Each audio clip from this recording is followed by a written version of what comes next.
Yes. Alors, on va essayer de revenir où on était. Oh, wow! Hey, je m'en viens un pro de la technologie. Désolé, petit imprévu.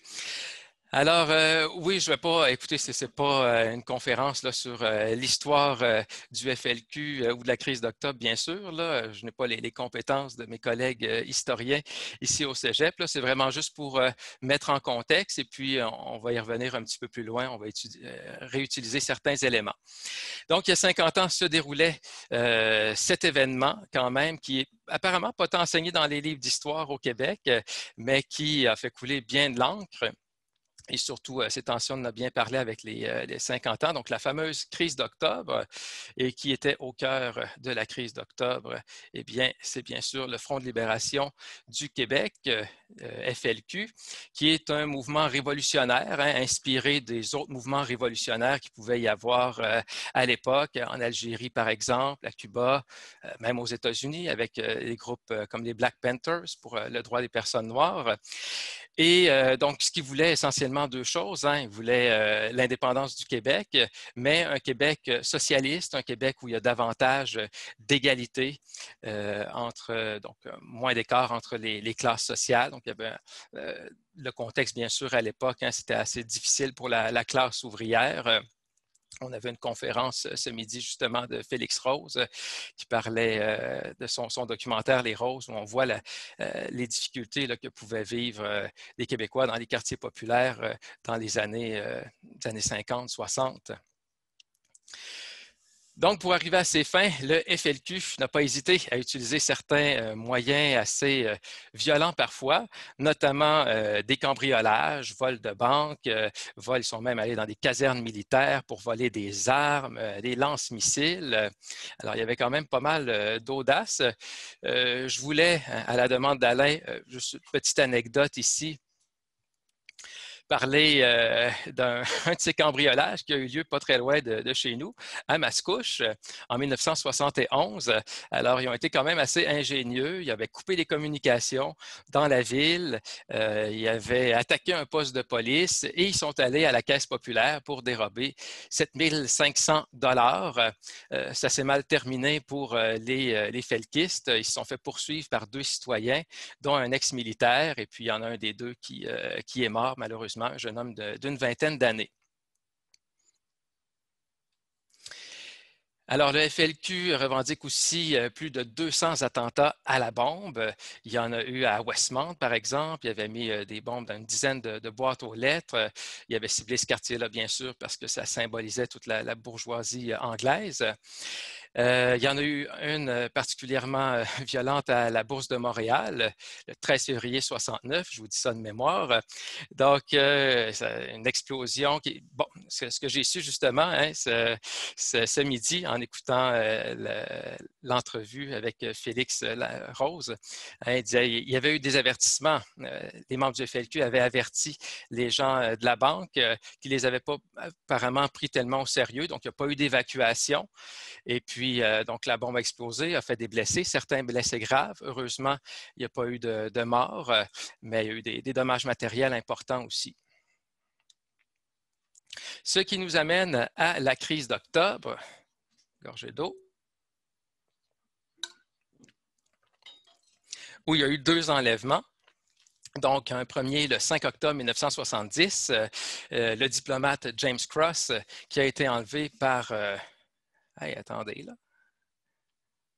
Excusez, je voyais trop de choses à mon écran, qui a été enlevé donc par 4 membres de la cellule libération du FLQ, celle avec entre autres Jacques Lanctot. Et un peu plus tard, des collègues qui étaient aux États-Unis sont rentrés rapidement. Donc, la cellule Chénier avec les frères Rose, Jacques et Paul Rose, entre autres, qui, pour leur part, voyant que le gouvernement ne semblait pas vouloir négocier avec les kidnappeurs de James Cross. Donc, eux ont enlevé le vice-premier ministre de l'époque, qui était aussi ministre du Travail, Pierre Laporte. Alors voilà, 2 enlèvements en 5 jours. Les felkistes avaient 4 conditions pour libérer leurs otages. La première condition, qui est la principale, c'était la libération de 23 prisonniers politiques, c'est-à-dire des membres du FLQ qui avaient commis des vols ou bien encore qui avaient commis des attentats à la bombe. Ensuite, le versement de 500 000 beaux dollars. Un sauf-conduit vers Cuba ou l'Algérie, donc un aller simple en avion. Et finalement, la diffusion de leur manifeste. Donc, ça, c'était accepté, cette revendication, cette dernière revendication-là. Le manifeste du FLQ a été lu d'abord à la radio de CKAC et ensuite à la chaîne de Radio-Canada.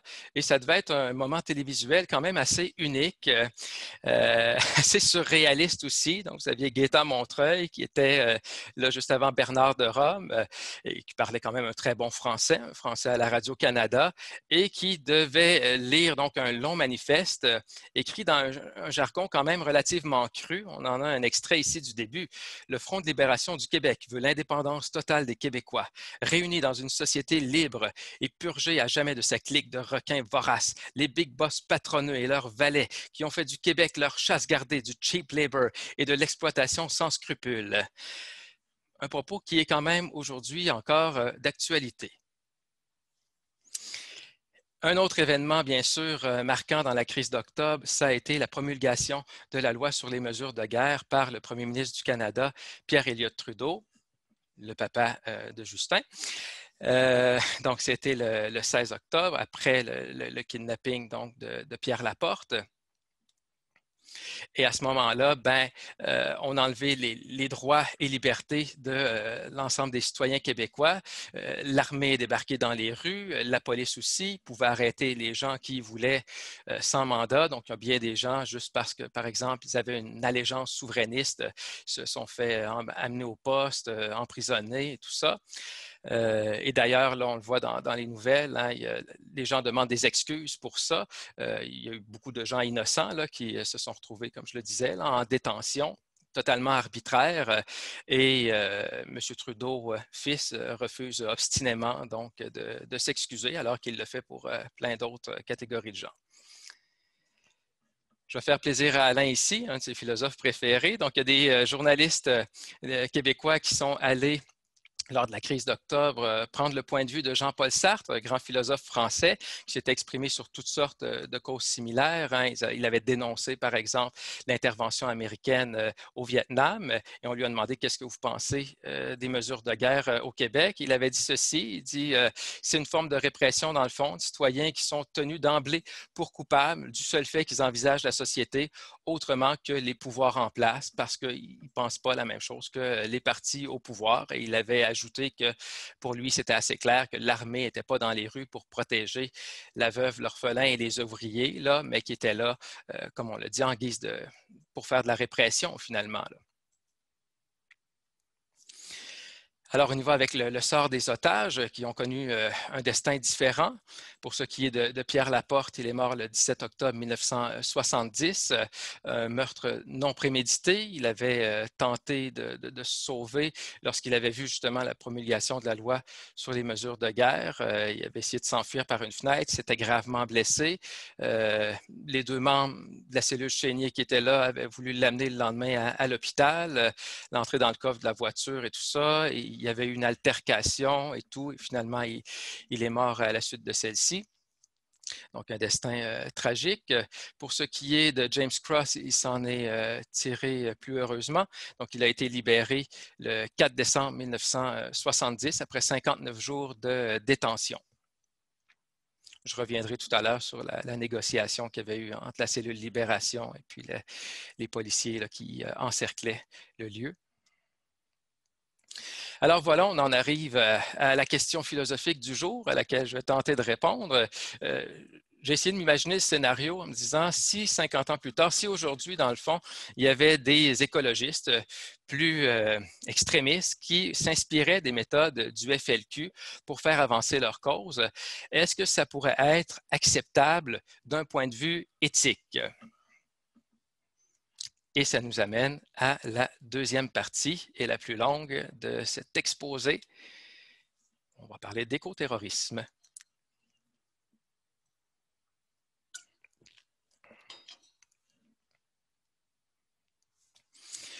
Alors, on va s'intéresser à l'écoterrorisme ici, qui serait la forme la plus extrême ici du mouvement écologiste.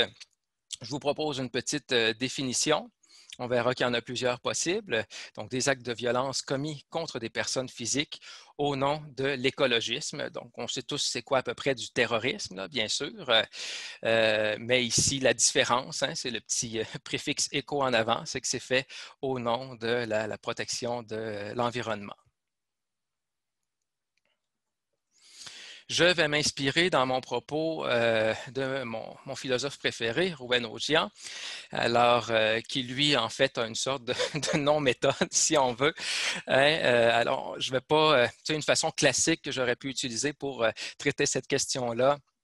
Ça aurait été de regarder les trois grandes écoles de pensée en éthique. Donc, on va regarder qu'est-ce que l'éthique de la vertu a à dire, ensuite, qu'est-ce que le conséquentialisme a à dire, et finalement, le déontologisme.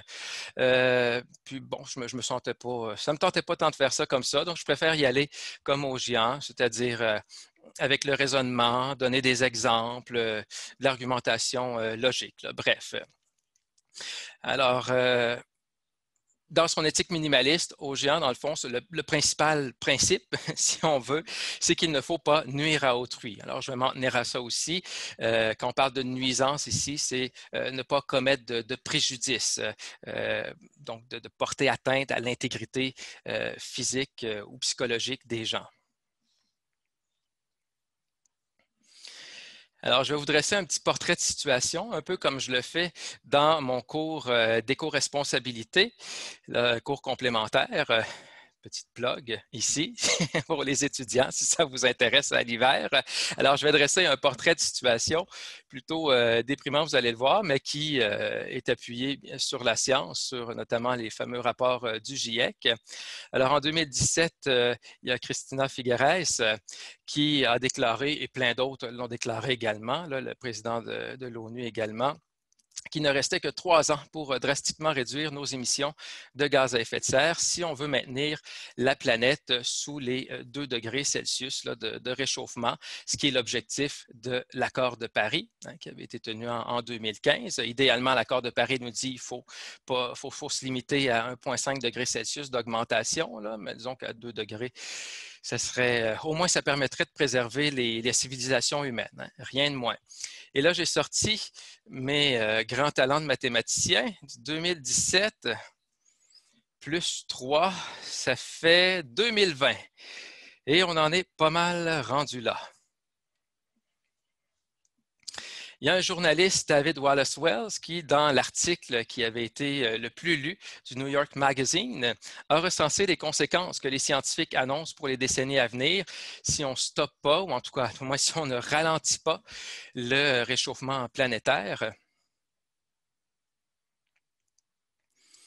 Donc, il y a plusieurs phénomènes qui risquent de conduire à la disparition d'une partie de la vie sur Terre d'ici la fin du siècle, des phénomènes qui existent déjà, bien sûr, mais qui vont aller en s'accélérant, dans le fond.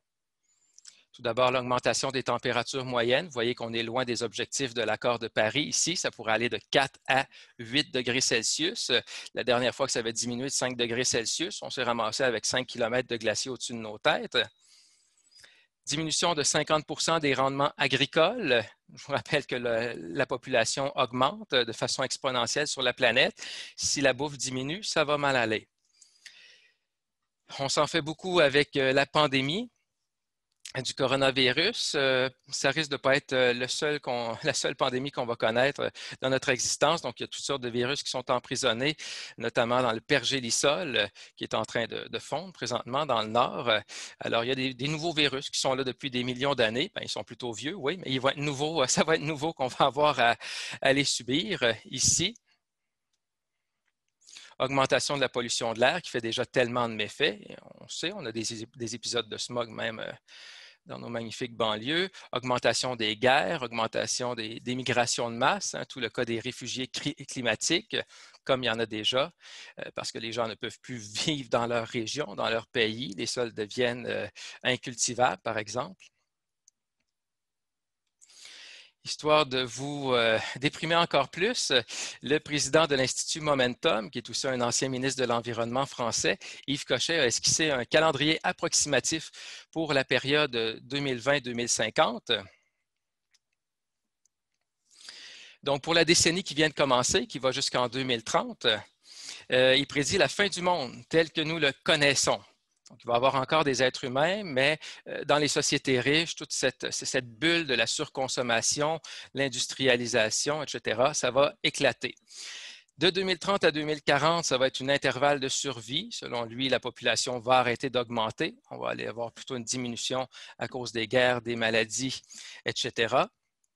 Et de 2040 à 2050, tiens, je prévois prendre ma retraite en 2039, il y aura le début d'une renaissance ici où on va refaire nos sociétés autrement, repenser l'économie autrement, etc.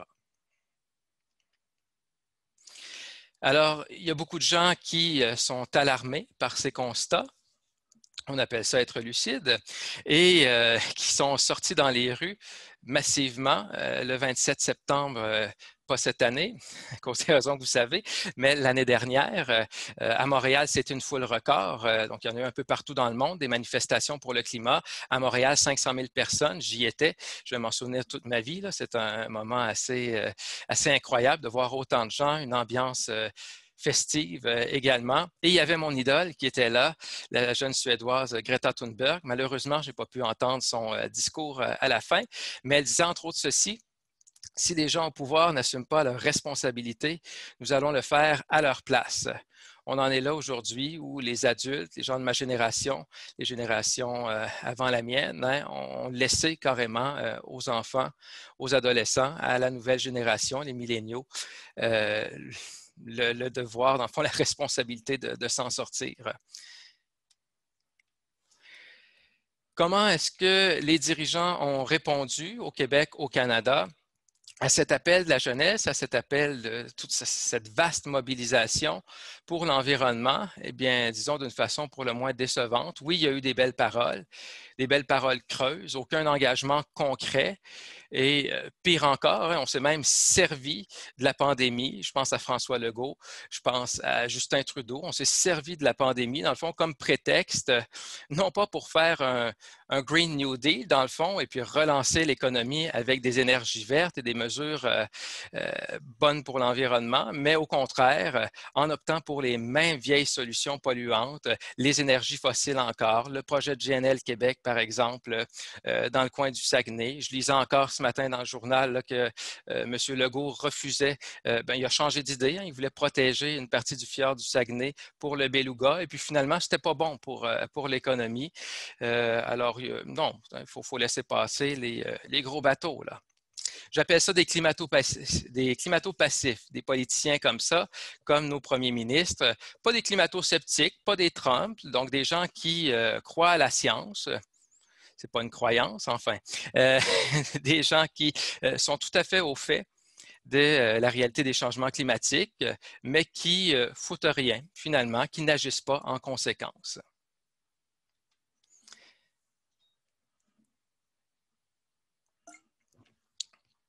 Dans une enquête de The Intercept, j'ai pratiqué mon anglais, la journaliste Aline Brown rapporte que l'écoterrorisme est traité, on revient à notre sujet ici, de l'écoterrorisme, est traité par le FBI comme la menace numéro 1, la menace intérieure la plus importante aux États-Unis. Alors, j'ai lu ce vaste article pour finalement apprendre que des cas d'écoterrorisme, il y en a eu en fait aucun jusqu'à maintenant. Alors, pourquoi est-ce que c'est la priorité du FBI s'il n'y a pas eu d'écoterrorisme encore, d'attentats écoterroristes, pardon?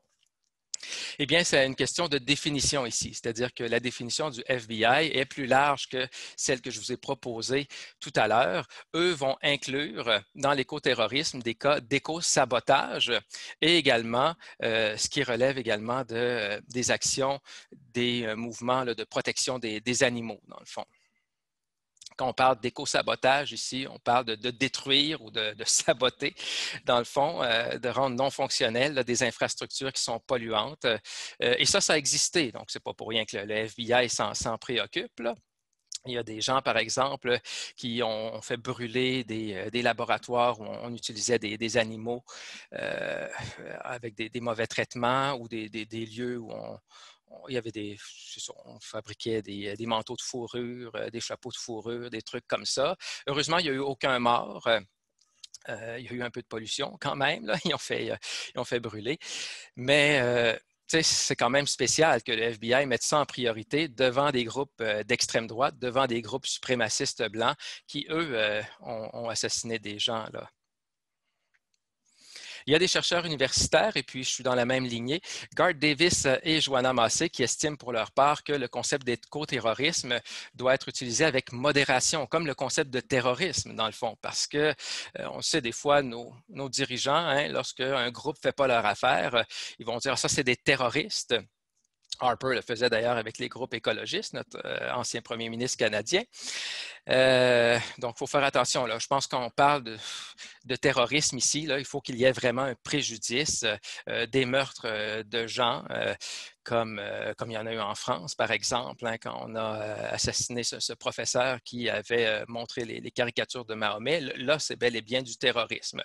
Si on sabote un pipeline, là, il y a peut-être des gens qui vont être tristes, là, surtout dans l'industrie dans l'industrie du pétrole, mais le pipeline, il ne dit pas « Aïe, ça fait mal, ouille! » À ce stade de mon exposé, vous pourriez légitimement vous dire « So what? Pourquoi est-ce qu'on devrait s'intéresser à un phénomène qui n'existe pas vraiment encore, l'écoterrorisme? » C'est une excellente question et j'y réponds à l'instant.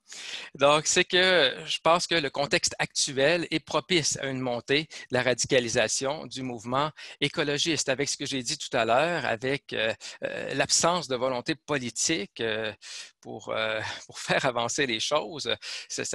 Et alors qu'il y a une urgence, littéralement, climatique, entre autres problèmes environnementaux. Donc là, ça pourrait arriver, puis je me dis aussi bien y réfléchir avant que ça arrive. Je ne l'espère pas, bien sûr. Là. Un des phénomènes qu'on voit de plus en plus, et je connais des jeunes qui en sont atteints, là, de l'éco-anxiété. Donc, il y a toutes sortes, il y a un impact là, déjà des changements climatiques sur la santé mentale de bien des gens. Quand on parle d'éco-anxiété, là, il y a des gens qui se réveillent la nuit, qui ont fait des cauchemars, qui ont rêvé que la planète était dévastée et qui se réveillent en sueur en se disant « Mon Dieu, mais ça s'en vient ». Donc, des symptômes associés à l'éco-anxiété, l'angoisse, le mal de vivre, la tristesse, la colère face à l'inaction. C'est toujours le statu quo, on continue dans la surconsommation comme si de rien n'était, mais à un moment donné, on risque de frapper un mur. Donc, c'est un mal lié à la lucidité, on pourrait dire. Alors, puisque l'écoterrorisme, dans le fond, on n'en voit pas des cas dans la réalité présentement, je me suis tourné du côté de la fiction. Mes collègues littéraires vont être contents. Alors, il y a plusieurs romans qui en parlent. Il y a des films également sur le sujet. Et un roman que j'ai lu. C'est rare que je lise des romans policiers, mais là, le sujet m'a intrigué. C'est Deux balles, un sourire de l'auteur québécois Jean-Jacques Pelletier, dans lequel, pour résumer grosso modo, il y a un groupuscule d'éco-terroristes qui s'appelle Vert Demain, ce qui est un peu drôle parce que c'est une marque de produits bio aussi, qui assassinent des gros pollueurs qui sont associés à l'industrie minière. Et eux aussi ont un manifeste, comme c'est le cas du FLQ. Le manifeste est cité au tout début de l'ouvrage d'ailleurs. Je vous en cite les premières lignes. Les pollueurs exploitent sans scrupule l'environnement, détruisent l'écosystème qui nous permet de vivre. C'est pourquoi ils seront détruits sans plaisir, sans violence inutile, mais impitoyablement. Alors, je vais faire le prof de philo. Hein? On va reprendre cette logique-là ici et la reformuler sous forme de syllogisme, d'un raisonnement avec des affirmations, des prémices qui nous amènent vers une conclusion. Première prémisse, ici, il faut chercher à diminuer la pollution. Seconde prémisse, la mort de gros pollueurs diminuerait la pollution. Conclusion logique, si on accepte les deux premières affirmations, on devrait admettre qu'il faut tuer les gros pollueurs. Vite de même, ça semble aller de soi. Donc, on va reprendre les affirmations une par une et décortiquer, bien sûr. Si je suis droitier, je suis mieux de mettre la bouteille à droite. Hein? C'est une très bonne idée. Et le cellulaire, je n'ai pas besoin à gauche. Désolé. Donc, première prémisse, hein, il faut diminuer la pollution. Je pense que si je vais apprendre rien à personne, là, effectivement, ça ne pourrait être que bénéfique pour le genre humain. Je vous sors une petite statistique comme ça, tirée de Québec Science. 16% des décès dans le monde sont liés à la pollution. Alors, s'il y en avait moins, ce serait une bonne nouvelle pour bien des gens. Et ce n'est pas juste dans les autres pays que ça arrive, là, dans les nôtres aussi. Et on pourrait se dire, pourquoi est-ce que Vers demain, dans le fond, s'attaque à l'industrie minière? Hein, on entend beaucoup des critiques à l'endroit de l'industrie pétrolière, mais l'industrie minière n'a pas cette même... tu sais, hein, ils font des belles publicités à la télévision. Ils nous disent, écoutez, s'il n'y avait pas d'industrie minière, il n'y aurait pas de bâton d'hockey, il n'y aurait pas de lame pour les patins, donc il n'y aurait pas d'hockey. Vous seriez triste de ne pas écouter les séries. Donc, effectivement, hein, on n'entend pas tant parler hein, de choses qui feraient en tout cas, à l'encontre des responsabilités environnementales et pourtant, il y en a bel et bien. C'est sûr que des fois aussi, ils font taire leurs opposants, comme ils l'ont fait à Granville-sur-la-Rouge, hein, alors qu'ils font des poursuites bâillons. Oui, je sais, il y a une loi contre les poursuites bâillons au Québec, mais il y en a qui se le permettent quand même pour faire taire les municipalités. En fait, ils les poursuivent pour des montants qui sont plus gros que les budgets des municipalités. Fait que les municipalités doivent accepter ces projets de mines à ciel ouvert, etc. Tiens, un autre exemple ici, ce sera mon dernier. Minerai Fer Québec, on voyait ça dans le Devoir dernièrement. Ça faisait la une, qui veut stocker 872 millions de tonnes de résidus. Ça, c'est un des problèmes avec l'industrie minière. Hein. On fait des déchets miniers et ensuite, il faut bien les entreposer quelque part. Ça prend une grosse poubelle. Et en ont trouvé. Hein. Ça s'appelle des lacs, des milieux humides et des cours d'eau. Et ce qui est formidable, c'est que le ministère de l'Environnement du Québec permet ça. Hein. Tant qu'ils vont planter quelques arbres là, ici et là, après, là, il n'y a pas de problème. Là. Ils ont juste à régénérer d'autres milieux. Alors, est-ce que l'assassinat de dirigeants d'entreprises polluantes diminuerait réellement la pollution? On peut penser que non, que finalement, vers demain, dans le roman, ici, je reviens au roman Deux balles, un sourire, c'est un peu un coup d'épée dans l'eau parce que écoutez, vous savez, hein, si quelqu'un qui part, un patron, eh bien, on peut faire un comité d'embauche et en engager un autre. Hein. C'est comme les créatures mythologiques, qu'on leur coupe la tête et il y a une autre tête qui pousse. C'est comme ça. Donc, les entreprises ne vont pas arrêter de fonctionner parce qu'il y aurait quelques assassinats. Mais bon, s'il y a des éco-terroristes qui sont vraiment motivés, puis ils ont le goût de passer à l'action, et là, ils disent, oui, mais dans le fond, si on élimine une personne, on élimine également l'empreinte écologique de cet individu-là. Et qui pollue le plus sur la planète? Ce sont les plus riches. Statistique qui vient d'un rapport d'Oxfam, le 1% le plus riche de la population mondiale a produit environ 15% des émissions polluantes dans les dernières années. Alors là, j'ai vraiment sorti le maximum de mes compétences mathématiques, moi qui ai tout oublié des dérivés et des intégrales de mes cours de maths au cégep. La population mondiale est de, selon le site là, que vous pouvez trouver sur Google, 7,8 milliards de personnes là, et des poussières. Là. Si on fait 1% de 7,8 milliards de personnes, ça fait 7,8 millions de personnes. Et là, attention, le 15%, donc ce 7,8 millions de personnes-là, le fameux 1% dont on parle toujours, hein, le 1% des plus riches, produit 15% de la pollution. Donc ce 15%-là, si on le divise par, par 7,8 millions, ça fait à l'échelle individuelle 0,0000019% de pollution par riche. Fait que même si tu prends le plus pollueur de la gang, là, qui a son gros Hummer, là, qui va en jet privé, là, prendre son petit déjeuner à New York, là, ça ne changera pas grand-chose qu'on le tue là, pour le bien-être de la planète. Mais bon, le groupe d'éco-terroristes a vraiment beaucoup envie d'argumenter et ils disent, ben, il faut passer en l'acte parce que malgré mon savant calcul mathématique, hein, il pourrait se dire, ça va quand même avoir un effet dissuasif. Donc là, les autres riches vont se dire, oh, il y en a qui veulent tuer les plus pollueurs, on a intérêt à moins polluer. Hein, c'est un peu le raisonnement de Donald Trump ici, lorsque, faisant face à toutes sortes de fusillades dans les écoles aux États-Unis, il dit, ben, la solution, c'est simple, il faut que les professeurs aient des guns, et puis à ce moment-là, ben, les tueurs vont y penser à deux fois avant de rentrer dans des écoles. Bon, peut-être qu'il aurait pu penser aussi qu'avec moins d'armes à feu en circulation, il y aurait peut-être moins de violence, mais visiblement, personne n'y a suggéré. Enfin bref, le meurtre de gros pollueurs tombe dans ce que Camus appelle, Albert Camus, le grand philosophe et écrivain, appelle le crime logique. Je le cite ici.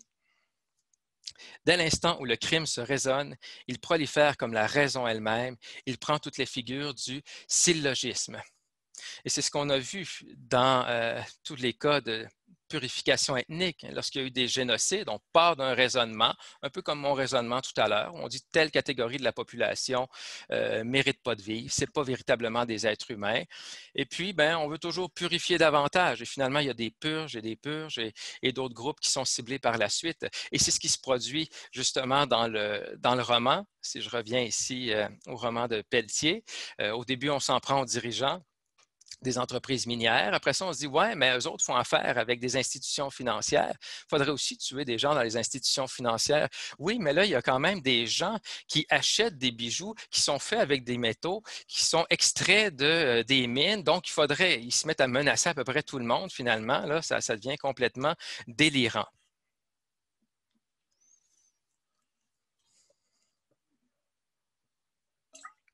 Donc, la logique des écoterroristes conduit à cette question, quelle serait l'empreinte écologique acceptable pour qu'un être humain soit digne de vivre? Et c'est une question complètement absurde, pas au sens de Camus, là, ici, mais on sait bien, dans le fond, déjà, on a des intuitions morales. On sait bien qu'un meurtre, si ce n'est pas pour de la légitime défense, là, ce n'est pas justifiable sur le plan éthique. Là. Pas besoin d'aller du côté de la déontologie et de Kant là, pour avoir compris ça. Alors, on va y aller vers une autre forme d'écoterrorisme ici, c'est-à-dire des enlèvements. Alors, imaginons une situation où un groupe d'extrémistes environnementaux décide, donc, non pas de commettre des meurtres, mais d'aller enlever un ministre ou une ministre qui aurait approuvé un projet d'un long pipeline qui nous amène du pétrole sale de l'Alberta au Québec. Alors, ici, la demande des kidnappeurs, il y en a une seule, c'est le gouvernement doit s'engager formellement à mettre fin à ce projet-là de pipeline. Et là, c'est sûr qu'on pense à des kidnappeurs, on se dit, ah, mais c'est des gens sanguinaires, sadiques, maléfiques et tout ça, mais on va rajouter une petite couche de difficulté à notre mise en situation. Disons que l'homme politique serait aussi bien traité qu'un otage peut l'être. Ce serait le mieux traité des otages de toute l'histoire, là, ici. Il y aurait, bon, c'est des écologistes qui le maintiennent, là, ici, là. Donc, il y aurait des repas bio et vegan 3 fois par jour. Il serait enfermé là, dans une maison en campagne, au milieu de la nature. Il y aurait droit à des promenades à chaque jour, respirer l'air pur, voir des arbres. Et puis, il y aurait toutes sortes de divertissements zéro déchet en plus là, pour passer le temps, pour écouter des documentaires écolos, lire des essais sur le sujet, faire du do-it-yourself, hein, son déo naturel, etc. Là. Il y aurait de quoi passer le temps. Malgré tout, même si ça se déroulait de la meilleure façon possible, cet enlèvement-là, avec un dénouement heureux, là, où finalement les revendications sont acceptées, on met fin au pipeline et le ministre en question peut retourner parmi les siens, ben, un enlèvement en soi, le juste fait d'être pris comme ça, enfermé, c'est un préjudice là, ici qui est causé, qui est trop important, là. Un préjudice pour la personne, bien sûr, qui en est victime, mais également pour ses proches là, qui vont tous vivre un traumatisme là-dedans. Donc, si on met de côté l'aspect éthique de la question et qu'on regarde ça d'une manière froide un peu, d'une manière juste sur le plan de l'efficacité, est-ce que l'écoterrorisme pourrait permettre de faire avancer des revendications environnementales? Et là, ici, Alain va être content, mais les éléments de la crise d'octobre, dans le fond, peuvent nous servir d'un précieux enseignement. Si on revient aux revendications des deux groupes, hein, la cellule Chénier et Libération, si on voit la première, qui était la principale revendication, la libération des 23 prisonniers politiques, ça n'a pas marché. Le gouvernement n'a pas accepté. Le versement de 500 000 $, le gouvernement n'a pas accepté non plus. Le groupe Libération a pu avoir son sauf-conduit vers Cuba, en fait, donc ça a fonctionné. Et la diffusion du manifeste, ben, ça aussi, ils l'ont eu. Mais si on regarde le total du bilan, disons que les gains ont été assez faibles en proportion de l'action qui a été commise. C'est quand même pas rien d'enlever deux êtres humains comme ça. Donc, non seulement le FLQ n'a pas réussi à faire libérer des membres prisonniers, mais il y a eu des nouveaux prisonniers finalement, là, parce que les membres de la cellule Chénier se sont tous retrouvés en tôle. Alors, vous avez ici, il y avait eu des peines plus lourdes que ça. Ils ont réussi à sortir avant leur temps. Donc, Paul Rose est celui qui a eu la plus importante, même s'il n'était pas présent lors du meurtre de Pierre Laporte, mais quand même, il avait assumé la responsabilité au nom du groupe. Il avait été solidaire avec ses camarades. Donc, est-ce que des éco-terroristes qui commettent un enlèvement auraient plus de succès que le FLQ?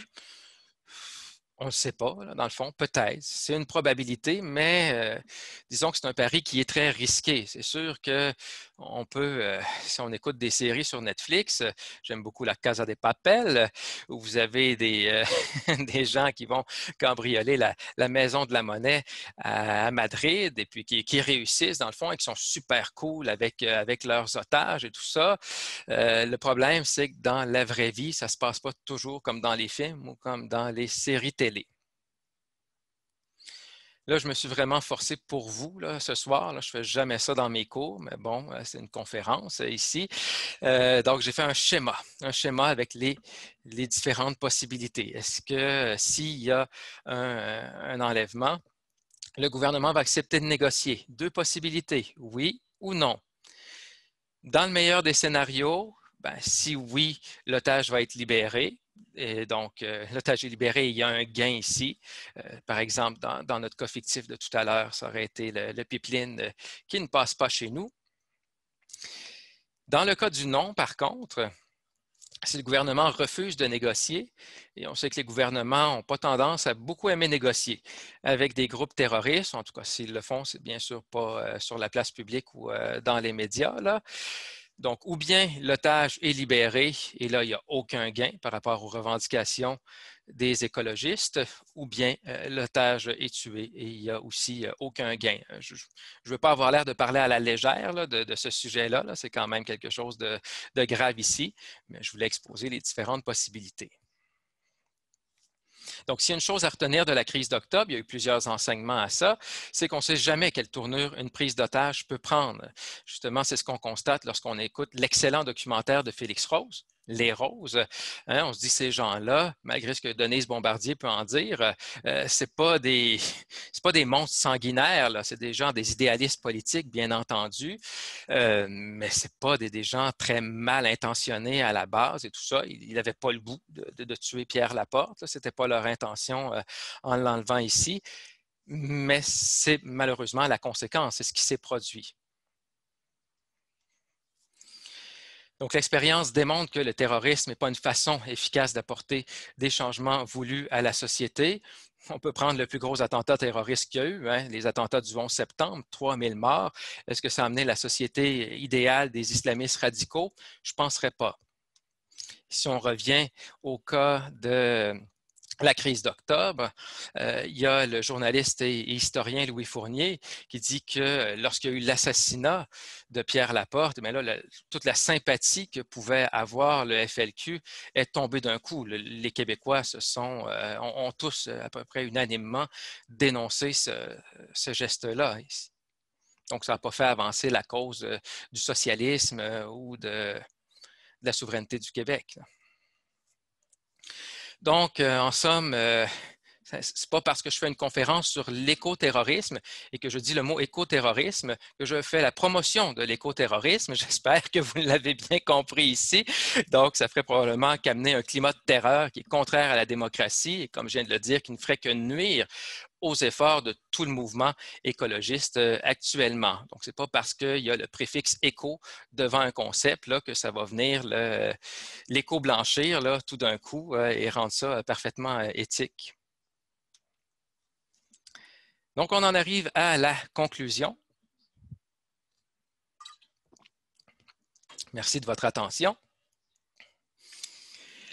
Donc, on présente souvent la radicalisation comme un problème en soi. Hein. Il y a même des ressources qui ont été injectées au Québec hein, lorsqu'il y a eu des jeunes d'un cégep à Montréal là, qui voulaient aller faire le djihad. Donc, on veut lutter contre la radicalisation des jeunes, ou en tout cas par rapport aux orientations religieuses. La radicalisation est un problème également sur le plan politique. Hein, lorsqu'on tombe dans l'extrême gauche, par exemple, ou l'extrême droite, je suis un peu nerveux pour demain.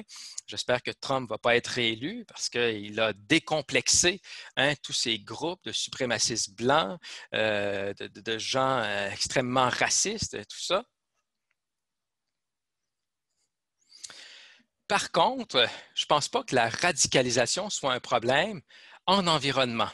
Et je m'explique ici, je pense qu'on a besoin d'actions radicales, étant donné la crise, je le répète, à laquelle on fait face, si on veut éviter carrément l'effondrement. Je suis collapsologue, je suis assez pessimiste là, sur la direction dans laquelle on s'en va écologiquement parlant. Donc, la question ici, c'est de savoir jusqu'où on peut aller. On a vu que l'écoterrorisme n'est pas une voie envisageable si on a un peu de conscience éthique. Qu'est-ce qu'on peut faire pour faire avancer les choses? Il y a un auteur que j'aime beaucoup, un essayiste du nom de Dominique Boisvert, qui dit que la meilleure stratégie pour faire avancer une cause, pas juste la cause environnementale, mais toute cause qui nous tient à cœur, c'est la non-violence. Et ce n'est pas une faute de français que j'ai fait ici. Là. Non-violence, on est habitué de le voir avec un trait d'union, mais lui, il fait vraiment non et violence collée. Donc, la définition qu'il donne, c'est une attitude globale de bienveillance, tant à l'égard des autres êtres humains que de la nature tout entière. Et depuis ses débuts, le mouvement écologiste a ça dans son ADN. Hein. On a toujours été dans cette optique de bienveillance. Et je pense que ça doit se poursuivre comme ça aussi. Donc, l'originalité de Boisvert, c'est sûr que s'il avait dit la non-violence est plus éthique que la violence, bon, ça n'aurait pas été très difficile à démontrer, mais l'originalité de sa thèse, c'est de dire que c'est également plus efficace que la violence. Et il y a toutes sortes d'études et de faits empiriques à l'appui. C'est ce qui est intéressant dans son livre, notamment celle-ci, qui est souvent citée d'ailleurs pour les gens qui s'intéressent au sujet, des chercheuses Chenoweth et Stéphane, qui disent qu'en moyenne, une lutte non violente a 2 fois plus de chances d'atteindre ses objectifs, en tout ou en partie, qu'une lutte violente, une lutte armée, par exemple. Donc, l'usage de la violence par des militants ou des forces de l'ordre. Et ici, j'insiste, hein, parce que souvent, je sais, je suis dans les milieux de gauche, on va beaucoup critiquer la violence des policiers, la violence de l'armée également, de la répression, mais je pense qu'il faut que ça vienne des deux côtés. Hein. C'est sûr, des fois, ça devient comme une cour d'école. Ah, c'est lui qui a commencé. Non, c'est lui. Donc, la non-violence doit être des deux côtés. J'aime beaucoup cette citation de Dominique Boisvert. Donc, Gandhi comme King, Martin Luther King, bien sûr, ont tous deux tiré cette conclusion inévitable. À pratiquer l'ancienne loi du talion, œil pour œil, le monde ne peut que finir aveugle, ça ne peut que nourrir une spirale de la violence. Donc, qu'est-ce qui pourrait mettre plus de pression sur nos gouvernements que les manifestations? On l'a vu, on a beau sortir à 500 000 dans les rues, ça les fait plus ou moins réagir, mais sans tomber dans la violence de l'écoterrorisme avec des meurtres ou des enlèvements. Une piste de réflexion ici que je suggérerais en ouverture sur le sujet, c'est la désobéissance civile.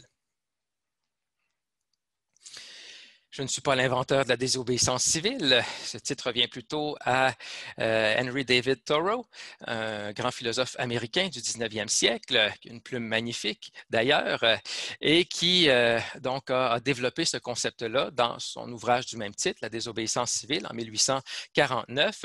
Donc, on sait tous un peu ce que c'est. Hein. L'idée, c'est de désobéir à la loi, pas juste pour faire les fins finaux, mais parce qu'on estime que on a une conscience éthique et puis on pense que c'est la meilleure façon de faire avancer notre cause, dans le fond. Donc, souvent, c'est des mouvements, c'est plusieurs personnes qui se regroupent pour faire ça, mais ça peut être un seul individu aussi.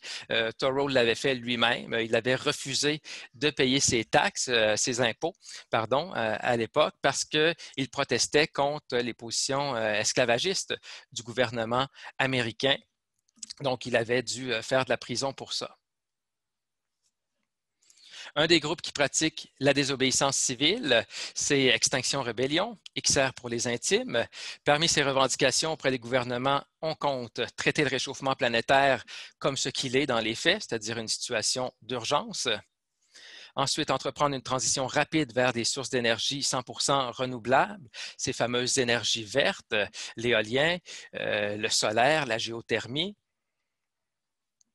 Et ensuite, une dimension plus démocratique ici, faire participer les citoyens à la planification de la dite transition en organisant des assemblées populaires pour que ce ne soit pas une pyramide où ça vient du haut et on impose des décisions vers le bas, mais que le mouvement soit au contraire part du peuple.